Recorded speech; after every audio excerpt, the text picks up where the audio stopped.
ഞാനൊന്ന് ചോദിക്കട്ടെ, ഞാൻ തിരികെത്താം. BJP സഹയാത്രികൻ ശ്രീ ബിജു നായർ നമുക്കൊപ്പം ഉണ്ട്. ശ്രീ ബിജു നായർ, കേന്ദ്ര നേതൃത്വമാണ് തീരുമാനിച്ചിരിക്കുന്നത് എന്നുള്ള കാര്യം ഏകദേശം സുവ്യക്തമായിട്ടുള്ള ഒരു കാര്യമാണ്. കേരളത്തിന്റെ പ്രായോഗിക രാഷ്ട്രീയം മനസ്സിലാക്കാതെയുള്ള ഒരു തീരുമാനം എടുത്തിരിക്കുന്നു എന്നുള്ള ഒരു വിമർശനമാണല്ലോ കോൺഗ്രസ് പാനലിസ്റ്റുകളടക്കം ഉന്നയിച്ചിരിക്കുന്നത്. അതിൽ പ്രധാനപ്പെട്ട കേരളത്തിന്റെ, അതായത് താഴെ തട്ട് തൊട്ട് കൊടി പിടിച്ച് വന്ന പ്രധാനപ്പെട്ട നേതാക്കന്മാരെല്ലാം BJPയുടെ സംസ്ഥാന നേതൃത്വ തലത്തിലുണ്ട്. ഇവരെല്ലാവരും അവഗണിക്കപ്പെട്ടു. അങ്ങനെ ഒരു തോന്നലുണ്ടായേക്കാം. പ്രാദേശികമായിട്ട് ഒരു ബന്ധമുണ്ടാക്കാൻ കഴിയുകയില്ല, അതൊരു അസംതൃപ്തിയിലേക്ക് പോയേക്കാം. അതിനൊപ്പം തന്നെ തികഞ്ഞ വിഭാഗീയത, വളരെ കഠിനമായിട്ടുള്ള രാഷ്ട്രീയ സാഹചര്യം എല്ലാം മറികടന്നുകൊണ്ടാണ് കെ സുരേന്ദ്രൻ ആ പ്രസിഡന്റ് കാലാവധി പൂർണ്ണമാക്കുകയും ആ സമയത്ത് ഒരു ലോക്സഭാ സീറ്റ് BJPക്ക് ഉണ്ടാവുകയും ചെയ്തിരിക്കുന്നത്. അപ്പോൾ സംസ്ഥാന നേതാക്കന്മാരെ ഇതിനകത്ത് ചെറുതായി കാണിച്ചു എന്നുള്ളൊരു തോന്നൽ അണികൾക്കിടയിൽ ഉണ്ടാകാനുള്ള സാധ്യതയുണ്ട്. അങ്ങനെ ഒരു സാധ്യതയും ഞാൻ കാണുന്നില്ല. അപർണ, ഞാൻ വളരെ തുറന്ന് സംസാരിക്കുകയാണെങ്കിൽ ഇന്ന് എനിക്ക് വളരെ സന്തോഷവും അഭിമാനവുമുള്ളൊരു ദിവസമാണ്. കാരണം എന്താണെന്ന് വെച്ചാൽ 2017 ഞാൻ BJPയിൽ പ്രാഥമിക അംഗത്വം എടുക്കുമ്പോൾ കുമ്മനംജി ആയിരുന്നു നമ്മുടെ സംസ്ഥാന പ്രസിഡന്റ്. അദ്ദേഹവുമായി വളരെ ഒത്തുചേർന്ന് വർക്ക് ചെയ്യാനുള്ള അവസരം എനിക്കുണ്ടായിട്ടുണ്ട്. അത് കഴിഞ്ഞ് പിന്നെ ശ്രീധരൻപിള്ള സാർ വന്നു. അത് കഴിഞ്ഞിപ്പോൾ സുരേന്ദ്രൻ 5 വർഷം തികച്ചിരിക്കുകയാണ്. നമ്മൾ ഒരുപാട് മുന്നേറിയിരിക്കുകയാണ്. നമ്മൾ ഒരു ലോക്സഭാ സീറ്റ് നേടിയത് മാത്രമല്ല, 11 അസംബ്ലി സെഗ്മെന്റുകളിൽ നമ്മൾ ഒന്നാമത് വന്നിരിക്കുകയാണ്. നമ്മുടെ വോട്ട് ശതമാനം ഇന്ന് 20% നിൽക്കുകയാണ്. അതിനുമൊക്കെ എത്രയോ ഉപരി മതവാദം മാത്രം മുന്നോട്ട് വയ്ക്കുന്ന ഒരു പാർട്ടി എന്ന BJPയുടെ ആ ഒരു പരിപ്രേക്ഷ്യത്തിൽ നിന്നും ഇന്ന് ക്രിസ്ത്യാനികൾ വളരെ വലിയ സംഖ്യയിൽ BJPയെ സപ്പോർട്ട് ചെയ്തുകൊണ്ട് മുന്നോട്ട് വരികയാണ്. ഇന്ന് ക്രിസംഗി എന്നുള്ള ഒരു പേര് പോലും നമ്മൾ ഡിക്ഷണറിയിലേക്ക് ഇന്ന് ഡൊണേറ്റ് ചെയ്തിരിക്കുകയാണ്. അപ്പോൾ എന്താണ് സംഭവിച്ചത്? BJP വളർന്നിട്ടുണ്ട്. നമ്മുടെ സംസ്ഥാന നേതാക്കൾ തന്നെയാണ്, നമ്മുടെ പ്രവർത്തകർ തന്നെയാണ് BJPയെ ഇത്രയും വളർത്തിക്കൊണ്ട് വന്നത്. BJPയുടെ ഭാവി ശോഭനമാണ് എന്നുള്ള കാര്യത്തിൽ സംശയമേ ഇല്ല. പക്ഷേ കേരളം ഇന്ന് എവിടെയാണ് നിൽക്കുന്നത്? നമുക്കറിയാം, കേരള നമ്പർ 1 എന്നുള്ള ഇന്നത്തെ നമ്മുടെ സ്ലോഗൻ ഏതാണ്ട് 20 വർഷം മുമ്പ് സത്യമായിരുന്നു. പല രംഗങ്ങളിലും നമ്മൾ ഒന്നാമതായിരുന്നു. പക്ഷെ ഇന്ന് നമ്മൾ കേരളത്തിലേക്ക് നോക്കുമ്പോൾ യുവാക്കൾ പോലും ഇന്ന് യാതൊരു ഗതിയുമില്ലാതെ എങ്ങനെയും കേരളത്തിന് പുറത്തേക്ക് പോകുവാൻ ശ്രമിച്ചുകൊണ്ടിരിക്കുന്ന ഒരു സിറ്റുവേഷനാണ് നമ്മൾ കാണുന്നത്. അൺഎംപ്ലോയ്മെൻറ്റ് വളരെ റാമ്പൻ്റായിട്ട് ഇവിടെ നമുക്ക് കാണുവാൻ സാധിക്കുന്നു.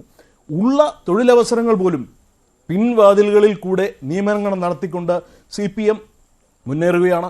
നമ്മുടെ നാട്ടിലെ ക്രമസമാധാന പരിപാലനം വളരെ മോശപ്പെട്ട അവസ്ഥയിൽ നിന്ന് നിൽക്കുന്നത് ഓരോ കൊലപാതകങ്ങളായി, അതും വളരെ രാസലഹരി ഉൾപ്പെടെയുള്ള വളരെ really dangerous trends in society. അതാണ് നമ്മൾ ഇന്ന് കണ്ടുകൊണ്ടിരിക്കുന്നത്.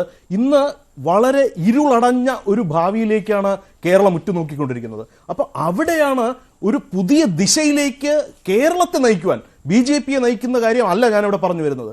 കേരളത്തെ നയിക്കുവാൻ ഒരു നേതാവിനെ നമുക്ക് കണ്ടെത്തുവാൻ സാധിക്കുമോ എന്നുള്ള ചോദ്യമാണ്. ഇപ്പം നമ്മളിവിടെ പറയുന്നുണ്ട്, സമരങ്ങളിലൂടെയാണ് നമ്മുടെ രാഷ്ട്രീയ പ്രസ്ഥാനങ്ങൾ ശക്തിപ്പെട്ടിരിക്കുന്നത്. പക്ഷേ റോഡുകൾ തടഞ്ഞ് സഞ്ചാര സ്വാതന്ത്ര്യം നിഷേധിച്ചുകൊണ്ട് ജനങ്ങൾക്ക് അത്തരത്തിലുള്ള സമരങ്ങളുടെയൊക്കെ കാലം കഴിഞ്ഞു പോയിരിക്കുകയാണ്. ശരിയാണ്, രാജീവ് ചന്ദ്രശേഖർജി അദ്ദേഹം കൊടി പിടിച്ച് രാഷ്ട്രീയത്തിലൂടെ വളർന്ന ആളല്ല. അദ്ദേഹം ഒരു പ്രൊഫഷണൽ രാഷ്ട്രീയക്കാരനല്ല. പക്ഷെ അദ്ദേഹം ഒരു പ്രൊഫഷണൽ ആയിട്ടുള്ള ഇന്ന് രാഷ്ട്രീയത്തിൽ പ്രവർത്തിക്കുവാൻ താല്പര്യത്തോടെ മുന്നോട്ട് വന്നിരിക്കുന്ന ഒരാളാണ്. അദ്ദേഹം വളരെ ഉയർന്ന വിദ്യാഭ്യാസ യോഗ്യതയുള്ള, അമേരിക്കയിൽ വരെ വർക്ക് ചെയ്തിട്ടുള്ളൂ. ഇപ്പം നമുക്കെല്ലാം അറിയാം, ഇന്റൽ എന്നുള്ള കമ്പനി i486 പ്രോസസ്സർ ഉണ്ടാക്കിയ സമയത്ത് ഇന്റലിൻ്റെ സ്ഥാപകനായ വിനോദ് ദാം ഹാൻഡ് പിക്ക് ചെയ്ത ഒരാളാണ് രാജീവ് ചന്ദ്രശേഖർജി. അവിടെ അദ്ദേഹം വളരെ സ്തുത്യർഹമായ പ്രവർത്തനങ്ങൾ കാഴ്ചവെച്ചതിന് ശേഷം ഇന്ത്യയിലേക്ക് തിരിച്ചു വന്ന അദ്ദേഹം, നമുക്കറിയാം $1 ബില്യൺ മാർക്കറ്റ് ക്യാപ്പുള്ള കമ്പനികളെ നമ്മൾ ഇന്ന് യൂണിക്കോൺ എന്നാണ് വിളിക്കുന്നത്. ആ പേര് കണ്ടുപിടിക്കുന്നതിന് മുമ്പ് ഒരു യൂണിക്കോൺ കേരളത്തിൽ ബിൽഡപ്പ് ചെയ്തത് നമുക്കറിയാം. BPL മൊബൈൽ അദ്ദേഹം ഉണ്ടാക്കി ഒരു യൂണിക്കോൺ എന്നുള്ള നിലയിൽ അദ്ദേഹം അതിൽ നിന്ന് എക്സിറ്റ് ചെയ്തതാണ്. അതിനുശേഷം അദ്ദേഹം പല ബിസിനസ് സംരംഭങ്ങളും നടത്തിക്കൊണ്ടു പോയിട്ടുള്ള ആളാണ്. അപ്പോൾ അദ്ദേഹത്തിൻ്റെ കഴിവ് അദ്ദേഹം തെളിയിച്ചിരിക്കുകയാണ്. ആ കഴിവ് കേന്ദ്ര നേതൃത്വം വളരെ വ്യക്തമായി ശ്രീ അംഗീകരിക്കുകയാണ്. ബിജു നായർ, ഞാൻ ചോദിക്കുന്നത് ഒരു പൊളിറ്റിക്കൽ ആയിട്ടുള്ള ഒരു വിഷയമാണ് ചോദിക്കുന്നത്. ഈ മതമോ അല്ലെങ്കിൽ അത്തരം സാമുദായിക വിഷയങ്ങളോ ഒന്നും ചർച്ച ചെയ്യപ്പെടാത്ത ഒരു തെരഞ്ഞെടുപ്പായിരുന്നു തിരുവനന്തപുരം ലോക്സഭാ തെരഞ്ഞെടുപ്പ്. അത് അവിടെ നിന്ന് കാൻഡിഡേറ്റുകളുടെ പ്രത്യേകത കൊണ്ട് വികസനം മാത്രം ചർച്ച ചെയ്യപ്പെട്ട, താങ്കൾ ഈ പറഞ്ഞ തരത്തിലുള്ള വിഷയങ്ങൾ മാത്രമാണ് അന്ന് കാൻഡിഡേറ്റുകളും ക്യാമ്പയിനിലെല്ലാം ഉൾപ്പെടുത്തിയിരുന്നത്. പക്ഷേ BJP എന്ന് പറയുന്ന ഒരു രാഷ്ട്രീയ പാർട്ടി ഈ കഴിഞ്ഞ സമയങ്ങളെല്ലാം ശബരിമല അടക്കമുള്ള വിഷയങ്ങളിൽ വളരെ തീവ്രമായിട്ടുള്ള നിലപാട് സ്വീകരിക്കുകയും ആ തരത്തിൽ വോട്ടർമാരിലേക്ക് എത്തുകയും ചെയ്തൊരു പാർട്ടിയാണ്. രാജീവ് ചന്ദ്രശേഖർ അതല്ലാത്ത രീതിയിൽ വികസനപരമായിട്ടുള്ള അല്ലെങ്കിൽ ഈ പറഞ്ഞ ടെക്നോക്രാറ്റ് ആയിട്ടുള്ള അത്തരം കാര്യങ്ങൾ അഭിസംബോധന ചെയ്യുന്ന ഒരാളാണ്. അത് തന്നെ താങ്കളും പറയുന്നു. BJP നിലപാട് മാറ്റുന്നു. ഇനി വികസനമാണ് പ്രധാനമായിട്ടും ചർച്ച ചെയ്യപ്പെടുക, അല്ലെങ്കിൽ ന്യൂനപക്ഷങ്ങൾ അടക്കമുള്ളതിലേക്ക് കൂടുതൽ പ്രാധാന്യം കൊടുക്കുന്നു. ഒരു മൊത്തത്തിൽ ഒരു താത്വികമായിട്ടുള്ള ഒരു മാറ്റം പാർട്ടിക്ക് സംഭവിക്കുന്നു എന്നുള്ളൊരു സൂചന ഇതിനകത്തുണ്ടോ? അല്ല, ഇവിടെ നമ്മൾ വളരെ വ്യക്തമായി മനസ്സിലാക്കേണ്ടത് രാഷ്ട്രീയം നമ്മൾ പറഞ്ഞ് കോംപ്ലക്സ് ആക്കുകയാണ്. രാഷ്ട്രീയം വളരെ സിമ്പിളാണ്. നമുക്ക് ജനങ്ങളോട് നമ്മുടെ ഒരു വിഷൻ മുന്നോട്ട് വയ്ക്കാൻ സാധിക്കുകയാണ്. അവർ അത് വിശ്വസിച്ചുകൊണ്ട് വോട്ട് ചെയ്യുവാൻ മുന്നോട്ട് വരികയാണെങ്കിൽ ആ അധികാരം ജനങ്ങൾക്ക് വേണ്ടി ഉപയോഗിക്കുകയാണെങ്കിൽ അതുവഴി മുന്നേറാം. അപ്പോൾ ഈ സോഷ്യൽ ഇഷ്യൂസ് അത് വളരെ ഇമ്പോർട്ടൻ്റ് ആണ്. ഇപ്പം ശബരിമല വിഷയത്തിൽ ഇന്ന് വീണ്ടും സമരമുഖത്തേക്ക് ഇറങ്ങേണ്ടി വരികയാണെങ്കിൽ രാജീവ് ചന്ദ്രശേഖർജി മുൻപിൽ ഉണ്ടായിരിക്കുമെന്ന് എനിക്ക് ഉറപ്പാണ്. അപ്പോൾ അതുകൊണ്ട് തന്നെ BJPയുടെ പഴയകാലം തള്ളിക്കളഞ്ഞുകൊണ്ടുള്ള ഒരു ഭാവി അല്ല നമ്മൾ ഉദ്ദേശിക്കുന്നത്. ഇത് കേരളത്തിൻ്റെ ഇന്നത്തെ ആവശ്യം എന്താണ്? കേരളത്തിന്റെ ഇന്നത്തെ ആവശ്യം വളരെ വ്യക്തമാണ്. സാമ്പത്തികമാണ് മുഖ്യം എന്ന് ഞാൻ യാതൊരു മടിയുമില്ലാതെ പറയും. പഴയ കാലം ഒട്ടും തള്ളിക്കളയുന്നില്ലെങ്കിൽ ഈ അറ്റത്ത് നിന്ന് ആ അറ്റത്തേക്കാണ് പോയിരിക്കുന്നത്. കെ സുരേന്ദ്രനിൽ നിന്ന് രാജീവ് ചന്ദ്രശേഖറിലേക്ക് വരുമ്പോൾ ആ നിലപാടുകളിലടക്കം ഉണ്ടാകുന്ന മാറ്റം വളരെ പ്രകടമായിട്ടുള്ള ഒരു കാര്യമാണ്. പരിപൂർണമായിട്ട് തള്ളിക്കളയുന്നില്ലെങ്കിൽ ആ നിലപാടിൽ തന്നെയാണ് നിൽക്കുന്നതെങ്കിൽ ഒരുപക്ഷെ മറ്റ് ഏതെങ്കിലും സംസ്ഥാന നേതാക്കളെ പരിഗണിക്കുകയായിരുന്നില്ലേ ചെയ്യേണ്ടത്? അല്ല, ഇവിടെ ഇപ്പൊ BJP എന്ന് പറയുന്നത് ഒരു ജില്ലാ പാർട്ടിയോ സംസ്ഥാന പാർട്ടിയോ അല്ല, അത് അഖിലേന്ത്യാ തലത്തിലുള്ള ഒരു പാർട്ടിയാണ്. അപ്പോൾ അവിടെ കേന്ദ്ര നേതാവ് അല്ലെങ്കിൽ കർണാടകത്തിൽ നിന്നൊരു നേതാവ് അല്ലെങ്കിൽ കേരളത്തിൽ നിന്നൊരു നേതാവ് എന്ന് നമ്മൾ വിശ്വസിക്കേണ്ട കാര്യമില്ല. കാരണം ഇപ്പോൾ കേരളത്തിലെ സംസ്ഥാന തലമുതിർന്ന നേതാക്കൾ ശോഭാ സുരേന്ദ്രനടക്കം എല്ലാവരും വന്ന് വളരെ വ്യക്തമായി തന്നെ പറയുകയാണ്, രാജീവ് ചന്ദ്രശേഖർജിക്ക് നമ്മളെ ബഹുദൂരം മുന്നോട്ട് കൊണ്ടുപോകുവാൻ കഴിയും, അദ്ദേഹവുമായി നമ്മൾ ഒരുമിച്ച് പ്രവർത്തിക്കും എന്ന് യാതൊരു അർത്ഥശങ്കയ്ക്കും ഇടയില്ലാതെ അവർ പറഞ്ഞു വെക്കുമ്പോൾ അതിനർത്ഥം എല്ലാ വിഭാഗീയതയും ആ പാർട്ടിയിൽ അവസാനിച്ചു എന്നുകൂടിയാണോ? അതിനും കൂടെ വളരെ വ്യക്തമായി ഞാനൊരു ഉത്തരം പറയാം. സാധാരണ ഇപ്പൊ കോർപ്പറേറ്റിൽ തന്നെ പൊളിറ്റിക്സ് ഒരുപാട് ഉണ്ടാകാറുണ്ട്. എങ്ങനെയുള്ള കമ്പനികളിലാണ് പൊളിറ്റിക്സ് കൂടുതൽ വരുന്നതെന്ന് വെച്ചാൽ ഗ്രോത്ത് ഓപ്പർച്യൂണിറ്റീസ് ഇല്ലാതെ സ്റ്റാഗ്നന്റ് ആകുന്ന കമ്പനികളിലാണ് പൊളിറ്റിക്സ് ഉണ്ടാകുന്നത്.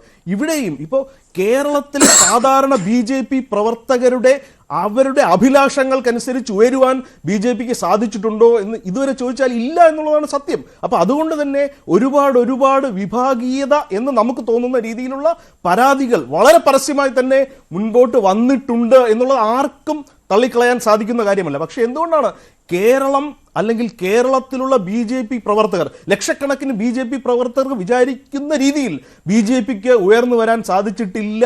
പക്ഷെ അതിന് സാധിക്കും എന്നുള്ളതാണ്. അപ്പൊ ആ ഒരു മാറ്റം നമുക്ക് കൊണ്ടുവരുവാൻ സാധിക്കുകയാണെങ്കിൽ, അതിന് രാജീവ് ചന്ദ്രശേഖർജിക്ക് സാധിക്കുന്നുണ്ടെങ്കിൽ, സംസ്ഥാന നേതാക്കൾ അദ്ദേഹത്തോടൊപ്പം വർക്ക് ചെയ്യുകയാണെങ്കിൽ, കേരളത്തിലെ അണികൾ അതിനോടൊപ്പം ചേർന്ന് മുന്നോട്ട് പോവുകയാണെങ്കിൽ, BJP വളരുകയാണെങ്കിൽ പിന്നെ വിഭാഗീയതയ്ക്ക് ഒരു സാധ്യതയുമില്ല. കാരണം എന്താണെന്ന് വെച്ചാൽ അത്രത്തോളം നമുക്ക് നേതാക്കന്മാരെ ആവശ്യമുണ്ട്, അത്രത്തോളം നമുക്ക് പ്രവർത്തകരെ ആവശ്യമുണ്ട്. ഓരോ പ്രവർത്തകർക്കും ഓരോ നേതാക്കൾക്കും കിട്ടുന്ന വിസിബിലിറ്റിയും അവരുടെ കോൺട്രിബ്യൂഷനും അതാണ് ഇനി അങ്ങോട്ട് BJPയെ അടയാളപ്പെടുത്തുവാൻ പോകുന്നത്.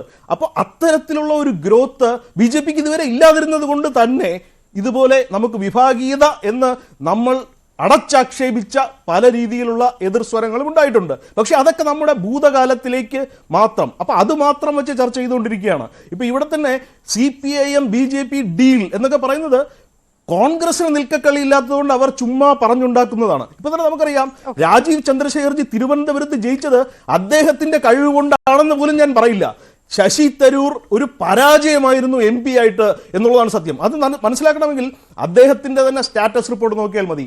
ആദ്യത്തെ തവണ അദ്ദേഹം MP ആയപ്പോൾ UPA സർക്കാരാണ് ഭരിച്ചുകൊണ്ടിരുന്നത്. അപ്പോൾ അദ്ദേഹത്തിന്റെ സ്റ്റാറ്റസ് റിപ്പോർട്ട് വളരെ ചെറുതായിരുന്നു, അതിനകത്ത് പ്രത്യേകിച്ച് ഒരു ഡീറ്റെയിൽസും ഉണ്ടായിരുന്നില്ല. പക്ഷേ മോദിജി അധികാരത്തിൽ വന്നതിന് ശേഷം കേരളത്തിൽ ഉണ്ടായ പല പല പദ്ധതികൾ തിരുവനന്തപുരത്ത് ഒരുപാടെണ്ണം ഉണ്ടായി. അദ്ദേഹത്തിന്റെ വർണ്ണ ചിത്രങ്ങളടക്കമുള്ള സ്റ്റാറ്റസ് റിപ്പോർട്ട് മുഴുവൻ മോദി സർക്കാരിന്റെ ഭരണ നേട്ടങ്ങളായിരുന്നു. അപ്പോൾ അതുകൊണ്ടാണ് ശശി തരൂർ വളരെ തീരദേശ മേഖലകളിലൊക്കെ ന്യൂനപക്ഷങ്ങൾ ഒരുപാട് വോട്ട് ചെയ്യുവാൻ തയ്യാറായിരുന്നിട്ട് പോലും വളരെ നേരിയ ഭൂരിപക്ഷത്തിൽ മാത്രമേ അദ്ദേഹത്തിന് ജയിക്കാൻ സാധിച്ചുള്ളൂ എന്നുള്ളതിന്റെ പ്രധാന കാരണം ശശി തരൂരിന്റെ പരാജയമാണ് എന്ന് ഞാൻ ഇവിടെ എടുത്തു പറയുവാൻ ആഗ്രഹിക്കുന്നു. ശ്രീജിത്ത് മണിക്കര, ബി